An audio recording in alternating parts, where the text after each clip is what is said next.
الله أكبر الله أكبر الله أكبر الله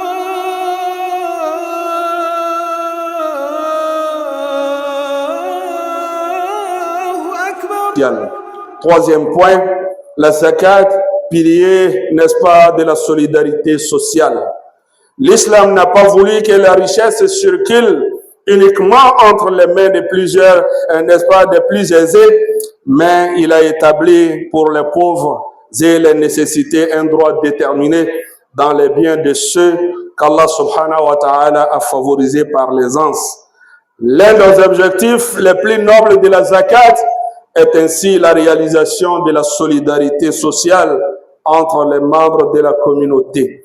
Elle permet de subvenir, n'est-ce pas, aux besoins des pauvres et des démunis, de soulager les difficultés des personnes endettées et en détresse, ainsi que de prendre en charge les veuves, les orphelins et les plus vulnérables. Et pour illustrer cette dimension sociale essentielle, n'est-ce pas, à la zakat et son rôle, n'est-ce pas, dans le renforcement de la fraternité au sein de notre communauté, le prophète sallallahu alayhi wa sallam a dit à Mu'az ibn Jabal, radiyallahu ta'ala anhu, lorsqu'il envoya à Yémen, il a dit, je cite, informe-les qu'Allah subhanahu wa ta'ala leur a prescrit une aumône obligatoire prélevée sur les biens de leurs riches et redistribuée à leurs pauvres. Et cet hadith a été une règle selon les jurisconsultes. Ce qui veut dire que lorsqu'on habite un endroit, nous sommes par exemple à Bobo, en Côte d'Ivoire, on n'a pas le droit de rassembler sa zakat pour, n'est-ce pas, l'envoyer hors de votre lieu de séjour.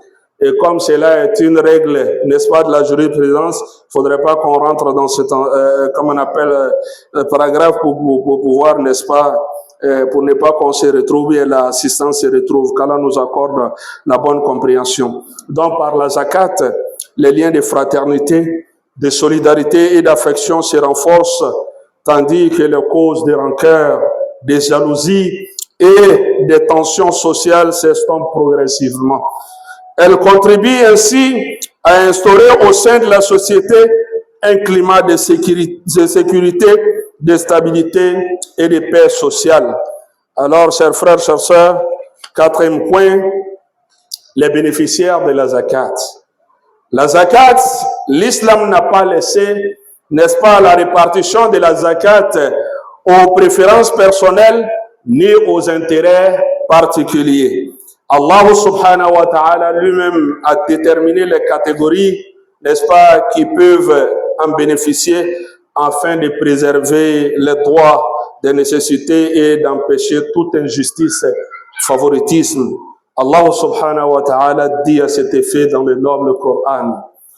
Les aumônes ne sont destinées qu'aux pauvres, aux nécessités, à ceux qui sont chargés de les recueillir, à ceux dont leurs cœurs sont à gagner, à l'affranchissement des captifs, aux personnes endettées, à la cause d'Allah et aux voyageurs en détresse. Telle est une obligation prescrite par Allah et Allah est omniscient et sage. Et le prophète sallallahu alayhi wa sallam confirma ce principe en disant Allah n'a laissé à aucun prophète ni à aucune autre personne le soin de décider de la répartition de la zakat. Il s'en est chargé lui-même et l'a réparti en 8 catégories. Donc il ne convient donc ni de détourner la zakat de ses bénéficiaires légitimes, ni de la distribuer selon les affinités personnelles ou les intérêts particuliers.